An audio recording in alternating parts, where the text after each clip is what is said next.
Maske post કર્યો Kamala હેરિસનો deepfake video. શું હવે તેમના સામે કાયદાકીય કાર્યવાહી થઈ શકે? ટેસ્લા અને સ્પેસએક્સના માલિક ઇલોન મસ્ક અવારનવાર સમાચારમાં રહે છે। ઇલોન મસ્કે શુક્રવારે તેના સોશિયલ મીડિયા પ્લેટફોર્મ એક્સ પર ડેમોક્રેટિક પાર્ટીના રાષ્ટ્રપતિ પદના ઉમેદવાર કમલા હેરિસની મજાક ઉડાવતા એક વિડીયો શેર કર્યો છે, જેમાં AI જનરેટેડ વોઇસ ઓવર બેકગ્રાઉન્ડમાં ચાલી રહ્યો છે। આ વિડીયોમાં એવી વાતો કહેવામાં આવી છે કે જે ઉપરાષ્ટ્રપતિએ ક્યારેય નથી કહી, તેમજ આ વિડીયોના કારણે ચૂંટણીમાં ગેરમાર્ગે દોરવા માટે AIની શક્તિ અંગે ચિંતા ઊભી થઈ છે। આ ડીપફેક વિડીયોને પોસ્ટ કરનાર એકાઉન્ટમાં Kamala Harris campaign ad parody એવું ડિસ્ક્લેમર લખવામાં આવ્યું હતું, જેના કારણે એવું કહી શકાય કે આ વિડીયો એક્સની નીતિનું ઉલ્લંઘન કરતું નથી, પરંતુ આ ડિસ્ક્લેમર મસ્કની રિપોસ્ટમાં દેખાતું નથી। મસ્કે હસતા ઇમોજી સાથે લખ્યું, "આ અદ્ભુત છે."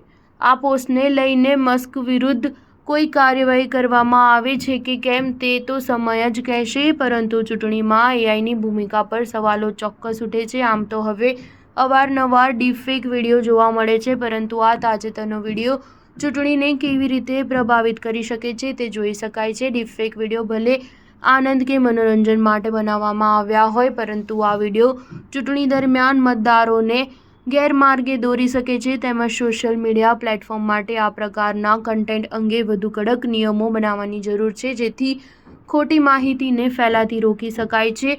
એક્સએ તેની નીતિથી સ્પષ્ટ કર્યું છે કે તેના પ્લેટફોર્મ પર લોકોને મૂંઝવણમાં મૂકે અથવા નુકસાન પહોંચાડે એવા વિડીયો સ્વીકારવામાં આવતા નથી। જો કે જ્યારે મસ્ક દ્વારા શેર કરવામાં આવેલા વિડીયો પર લોકોએ સવાલ ઉઠાવ્યા, તો મસ્કે જવાબ આપ્યો કે મારી તપાસમાં જાણવા મળ્યું છે કે પેરોડીને અમેરિકામાં લીગલ છે। સ્ટાર ન્યૂઝ 7 હંમેશા સચ્ચાઈની સાથે।